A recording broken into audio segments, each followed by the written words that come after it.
sixth episode for Beating Cancer Today.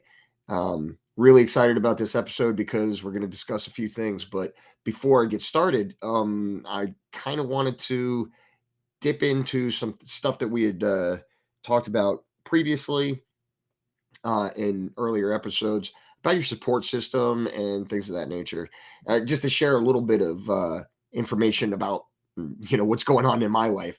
Uh, Recently, actually Monday, um, I had I was playing with. I have a service animal, Jimmy. Jimmy's my service animal, and he is a Belgian Malinois, and about 2 years old, just under 2 years old. And I got him when I was really, really in bad shape. Um, I was going through treatment and everything, and I was fortunate enough to go through a program in the VA, and I was able to get Jimmy, and he really saved my life. Honestly, I well, it was a collection of things that saved my life, but a series of events, a series of God's favor, if you will, that actually saved my life. But I do feel like Jimmy came into my life for a reason. And um, on Monday, we were playing on the yard, and he sustained a pretty bad injury. He was actually impaled through the chest with uh, a rod from a fence. So in any event, it was a grave prognosis, and turns out that we rushed him to the vet and the emergency hospital, the vet hospital, and they were actually able to put his brachial artery back together, um, and they did surgery, and he's still with us, and he's still fighting, and so we're going through that right now. So I've been a little bit preoccupied, but you know what? It's all relative. It really is all relative because it kind of shows me it kind of shows me the the rewards from my efforts. I feel like God has bestowed His favor on me, and in doing so, I'm trying to be the best advocate I could be about about trying to help people get out of this cancer situation, and also just kind of regurgitating some of the gifts that I've been given. So paying it forward. So in any event, I said all that so I can mention this. Jimmy was like a vital part of my support system. He was a vital part of my support system. He was he was there at every turn. Every turn, my journey was Jimmy's journey. And I talk about Jimmy a little bit because typically when I get quiet, my support system, they know something's going on. When they don't hear from me for a day or two or whatever. And in this situation, they didn't hear from me because I was dealing with some trauma, with Jimmy.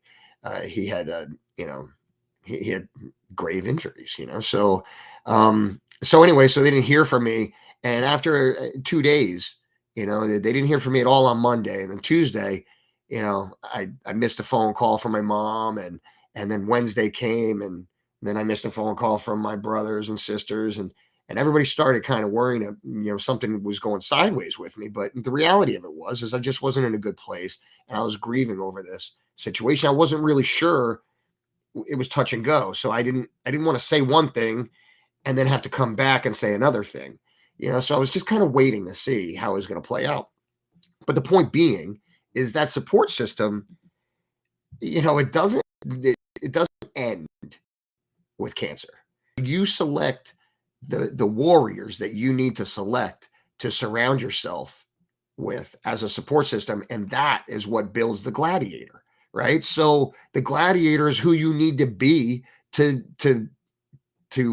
conquer and beat this horrible disease, right? So you know and I'm trying to use biblical references to kind of stay centered. If I, not like a just kind of as an outline, just kind of as a guide to just stay centered. It doesn't mean that I'm always like right on, but it keeps me from having going one side too far and the other side too far. So so I do use some biblical support with my support system, and some of those people in my support system are spiritual beacons for me as well. So I just did want to emphasize the support system, and thank everybody who reached out for me for Jimmy. And I did come across this reference in the Bible. It's Psalm 41. Blessed is the one who is considerate of the desolate. Sorry, I get a little choked up sometimes because I'm thinking about Jimmy, and this Bible verse kind of hit. Psalm 41. Blessed is the one who is considerate of the destitute. The Lord will deliver him when the times are evil. The Lord will protect him and keep him alive. He will be blessed in the land, and he will not be handed over to the desire of his enemies. The Lord will uphold him even in his sick bed. You will transform his bed of illness into health. God can transform your bed of illness into health. It's really just something to think about, as we all go through this battle. When you're grasping and you're searching for lifelines, don't overlook that. Don't overlook something to get you spiritually centered. So you're coming from your battle comes from a good place. Your battle has to come from the heart. It has to come from a pure place, and your support system has to reek of positive things. You got to eliminate any of that negative stuff. All right, so here we go. We're going to go ahead and jump right into it. Today, we're going to compare the differences between ivermectin and fenbendazole. Okay. I don't want to confuse the issues. I don't want to confuse anybody who's watching this.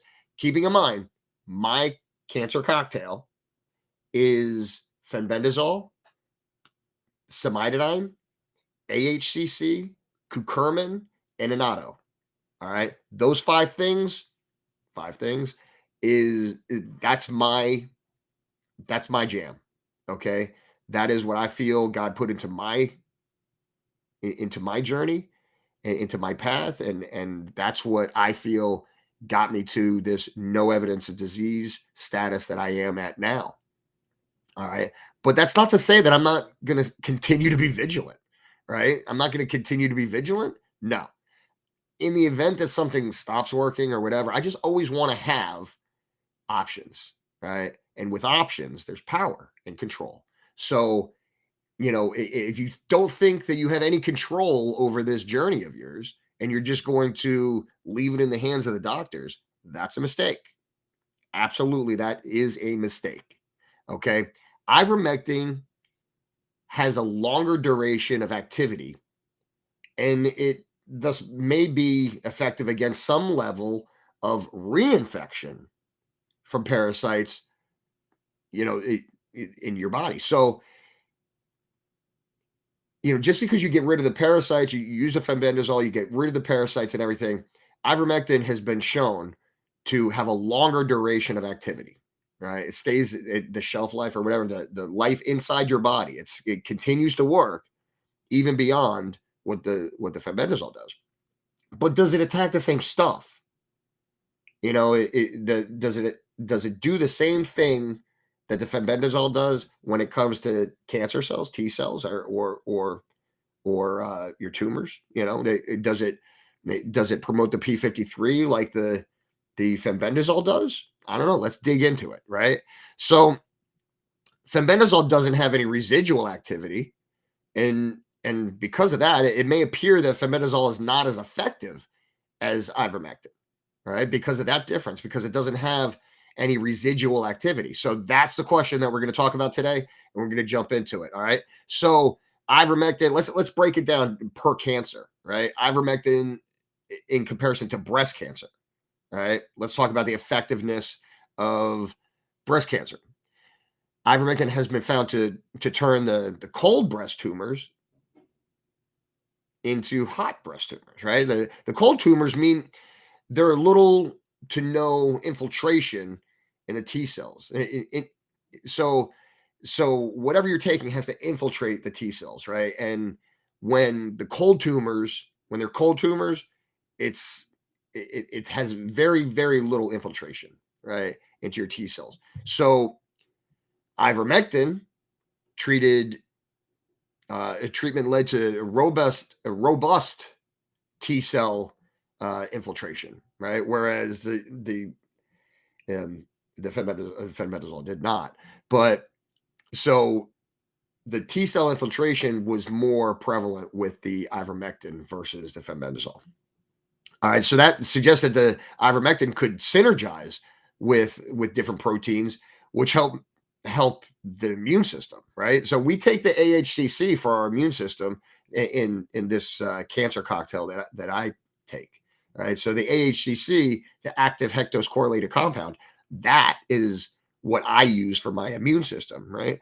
But according to this research, the the ivermectin could synergize different proteins, and that will increase your immune system also. So I mean, there's cause and effect of different medicines. Have different shelf life inside your body. They attack different things. A paste isn't a paste, right? So we'll keep going, right? Ivermectin and your digestive system. Let's talk about that. Oh, sorry, that was my alarm. So ivermectin, your digestive system. Clinical studies show that dose-dependent ivermectin inhibits the proliferation of glioblastoma cells in humans and induce apoptosis, self-destruction of your glioblastoma cells. All right, so that's in your digestive system. We're getting a little bit closer to my cancer, going downtown into the colorectal cancer. That's what I have. All right, so let's just keep digging. Right, so your digestive system, it shows to be more effective than fenbendazole, but let's just keep digging. Right, ivermectin in lung cancer. All right, ivermectin in lung cancer significantly inhibited the production of lung cancer cells by inhibiting the YAP1 activity. Right, now the YAP1 activity, that's kind of the fuel behind it's the energy behind the cancer in your lungs, right? So this actually the production of lung cancer, so it inhibits the production of lung cancer cells by inhibiting the fuel. It takes away the fuel, right? So ivermectin can also reduce the metastasis of lung cancer cells by impeding EMT. Now, if you have lung cancer, this is just kind of as my understanding it is, talking to other people or whatever. Quite often, that lung cancer can go into small cell, to turn small cell, and then make its way to your brain, and so on and so forth. So with the spread, now ivermectin prevents the metastasize.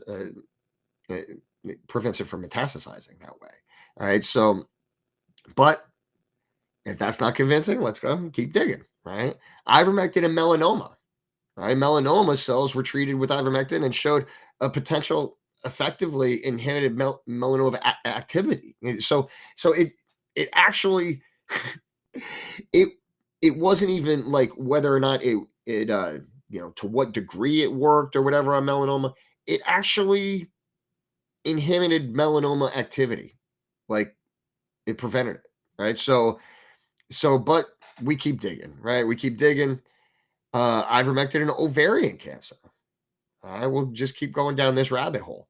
Ivermectin has the potential to block a cell cycle and induce cell self-destruction in ovarian cancer.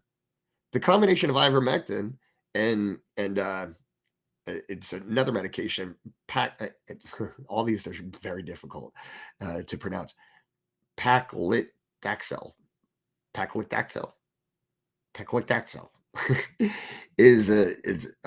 has a synergized effect of ovarian cancer. Right. So the combination of ivermectin and this paclitaxel, Paclitaxel.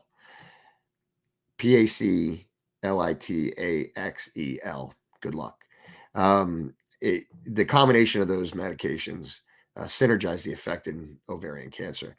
A combined treatment of those two almost completely inhibited tumor growth in vivo. So in the lab, it the combination of ivermectin and paclitaxel, paclitaxel, the combination of those two things, um, as it pertains to ovarian cancer, the combined treatment of those two almost completely inhibited tumor growth in the lab. All right, so ivermectin and colon cancer. Here we're getting into my neck of the woods here. Ivermectin has been shown to have antivirus and anti-inflammatory and anti-tumor properties when it comes to colorectal cancer. All right. I mean, so so test after test after test with a variety of cancers, it's shown to have positive effects.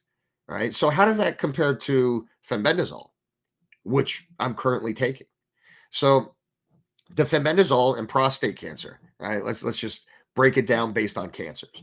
So the fenbendazole and prostate cancer, which that's a doozy, right?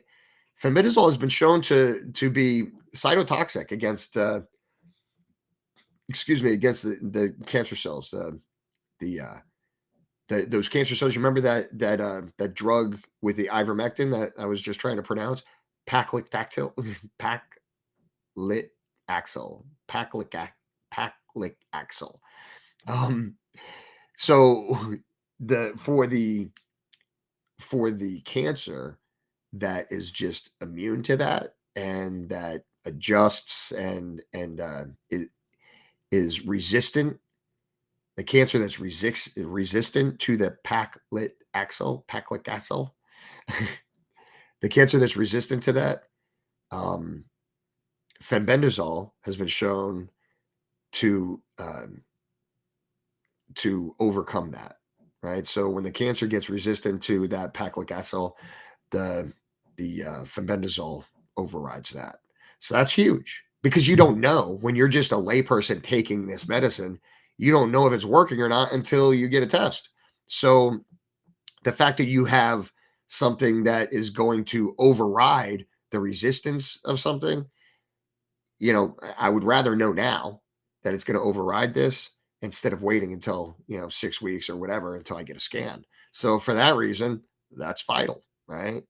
Let's talk about fenbendazole and lung cancer. All right. Fenbendazole has been found to be effective against small lung cancer. And one of these success stories of the lung cancer, and this is going to kind of bring me into jumping to other group pages. Listen, I'm too proud. I go on other people's pages all the time. I'm constantly looking for research material. I'm constantly looking for a way to help people. I'm constantly looking to get this word bigger and better, right?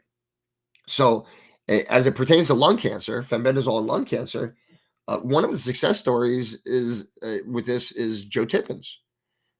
He had small cell lung cancer that spread to his neck, his right lung, his stomach, his liver, his bladder, his pancreas, and his tailbone. Folks, that is riddled with an aggressive cancer, right? Um, he was given 3 months to live. He managed to cure his cancer with a mix of fenbendazole, curcumin, CBD oil, and vitamin E. He's been cancer free ever since. So, in that respect, I'm going to go ahead and take that testimony to the bank. I think that for the fenbendazole being a paclitaxel resistant, overcoming the resistance of paclitaxel medication, and it overcomes that. The testimony of Joe Tippins, and I mean the neck, the right lung, the stomach, the liver, the bladder, the pancreas, the tailbone, all of these things, the brain, the everything. I feel like that's pretty good testimony, right? So I'm putting a lot of weight into this fenbendazole so far, but the ivermectin doesn't sound bad. Ivermectin sounds pretty effective, right? But let's keep digging. We got to compare, right? Keep digging. Fenbendazole in lymphoma. A recent study shows that a combination of fenbendazole and supplement vitamins, like the other ingredients in the cocktail that we discussed, the the cimetidine, the AHCC, the curcumin, the annatto, in concert with the fenbendazole, um, inhibited the growth of human lymphoma cells. Right, so it prevents the growth of lymphoma cells in the body. So overall, when it comes to cancer in the body, fenbendazole has been shown to destroy the tubular structure of the cancer cells, reduce the ability of the cancer cells to metabolize, continue to eat sugar, and it boosts the body's immune response to the cancer cells. I mean, folks, if they're neck and neck, I'm starting to see somebody pull ahead in the race. So the role of ivermectin in cancer symptoms, right? So we're bouncing back and forth between the fenbendazole and the ivermectin, but let's go back to the ivermectin. The Several clinical trials have been done to prove the effectiveness of ivermectin against cancer cells with low enough dosages to be non-toxic to the normal cells. Now I'm reading this right off the study, right? Uh, Research suggests that ivermectin suppresses the growth and spread of cancer cells and promotes cancer cell death. For it to commit suicide, pretty much, it's self-destruction, apoptosis. Um, so ivermectin uh, proved successful against cancer cells when combined with chemotherapy or other targeted drugs, and shows brilliant effectiveness against conventional chemotherapy drug resistant cancer cells.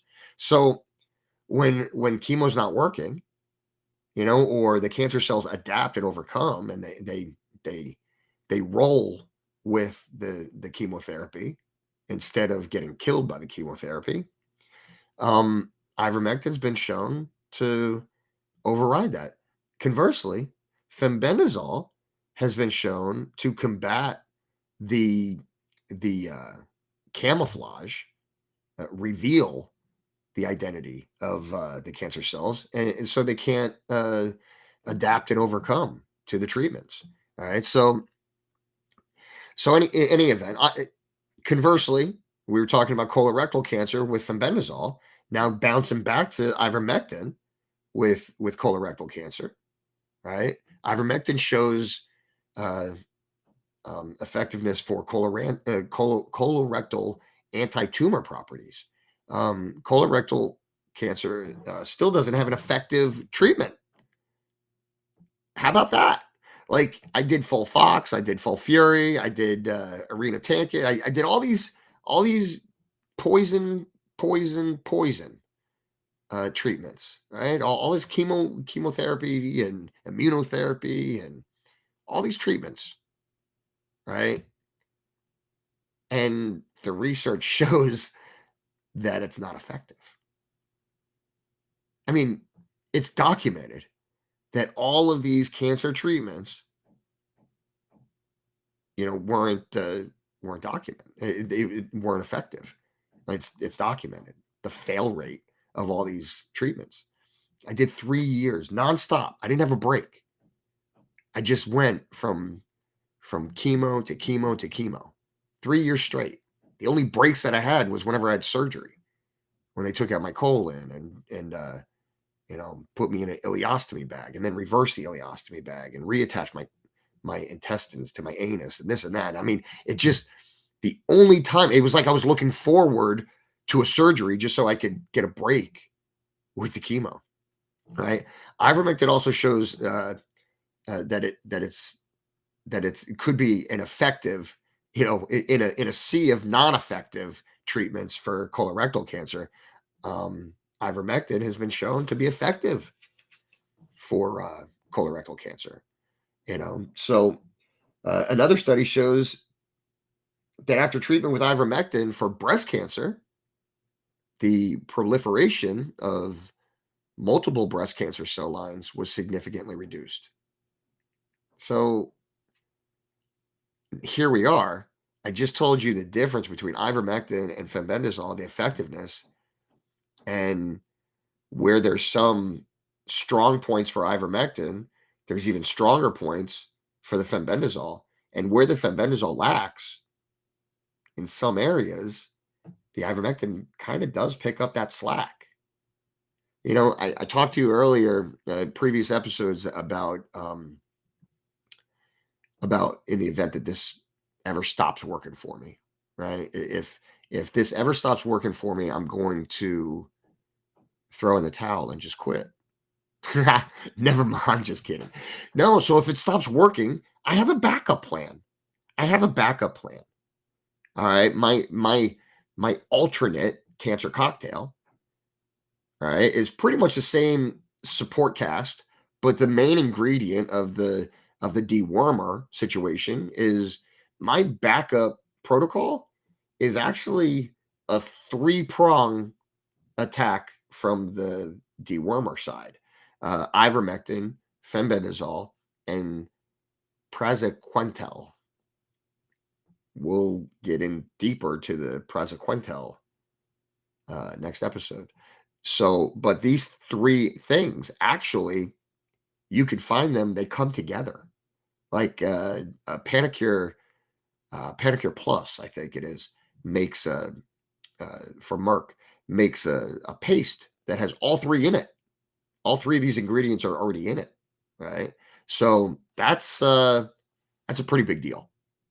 So I'm excited to explore a little bit more about that. And as far as what led me to decide, what I landed on at the time, that was all the information that was available to me. So I made the selection based on that information, right? But I'm always trying to stay vigilant, and I'm sticking with this cocktail, this little cancer cocktail, the fenbendazole, the cimetidine, AHCC, curcumin, and annatto. I'm sticking with that because that's what worked for me.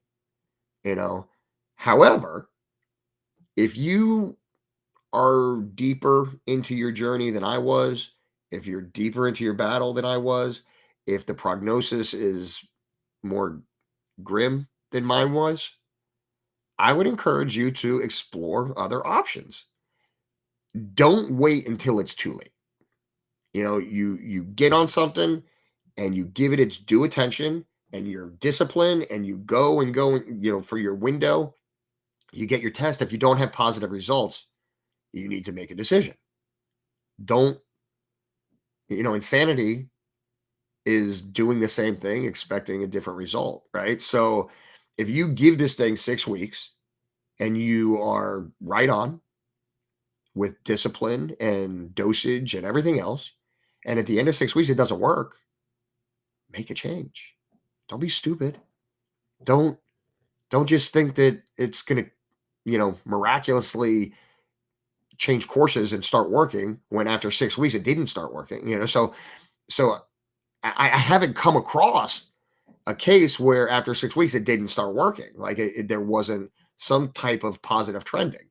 I haven't come across a case yet that shows that. But in the event that I ever do, my advice is going to be make a change based on the last 6 weeks when you were just sitting around. You should have been studying. You should have been collecting information, doing your research, staying vigilant, because now you have a choice to make. And where are you going to go from here if it doesn't work? Fortunately, I haven't come across a case where after 6 weeks of diligent dosing and discipline, regime, I haven't come across somebody that after 6 weeks didn't have some type of positive trending. Now, that's not to say that it doesn't happen, because you don't hear the stories from the people that it didn't work for, right? Listen, folks, all I'm saying is this is another reason to stay vigilant, right? I'm already no evidence of disease, and I continue to stay vigilant. I didn't learn about this combination of drugs, the ivermectin, fenbendazole, and praziquantel. I didn't learn about that combination of drugs until after I'd already settled on the fenbendazole uh, cocktail, right? So, in the event that it stops working, I'm going to continue to stay vigilant. I'm going to continue to grind. You got to keep grinding. Listen, at the end of the day, I mean, there's very few certainties in life, all right? And if you don't stand up and be your own advocate, and if you don't surround yourself with warriors so you could build yourself into a gladiator, then you're not fighting the fight. You're just present for the fight. Listen, you have the easiest job. All you have to do is be sick. Everybody around you, your support system, they're the ones with the difficult job, because they have all of the fallout to deal with. All you got to do is lay there and be sick. So while you're laying there, just being sick, don't think that it's somebody else's job to be vigilant. Everybody in your support system is there for a reason. They all have their strengths, right? And you're going to key in on everybody's strength in your support system, right? So you have the person with the chip on their shoulder that kind of gives you an edge. You have your spiritual beacon that kind of keeps you centered. You have your wisdom person that you kind of go to for advice. You have all these different elements in your support system, in your support circle. Those warriors are there for one reason and one reason only: to build you into a gladiator. So if you're not doing your research and you're just sitting around waiting for results, you're wasting time. Multitask, do what you need to do to get information into your situation, specific to your situation, I should say. Get the information that is specific to your situation. This is very broad. This is a very broad thing, because everybody has different cancers. Everybody's body is different. Everybody reacts to things differently. I'm giving you the tools to get healthy. But if you don't run with it, then this is on you. You got to be strong. You got to be vigilant, and you got to be a gladiator. So, keeping in mind everything that is with the cancer cocktail that I take is clinically proven, supported by clinical trials and survivor testimony. So I have no qualms. I am 100% confident in my cocktail: fenbendazole, cimetidine, AHCC, curcumin, and annatto. I am 100% confident in that, and I feel like that is the cancer cocktail, baby. That is what I attribute my health to. I feel like God put that into my path. So I feel like I'm 100% where I need to be. Having said that, I would be a fool if I didn't have a backup plan. So this is my message to you. This episode, now I gave you a little bit food for thought. Don't question yourself. Rely on the facts. Okay? Be confident in your choice. Make a choice, stick with it, and stay with it be disciplined until that trial period is over. If you don't have results, make sure that you don't fulfill the definition of insanity by continuing to do the same thing, expecting different results. You know what? It's all part of God's plan. And I feel at the end of the day, you're right where you need to be. You found me for a reason. and I've been waiting for you.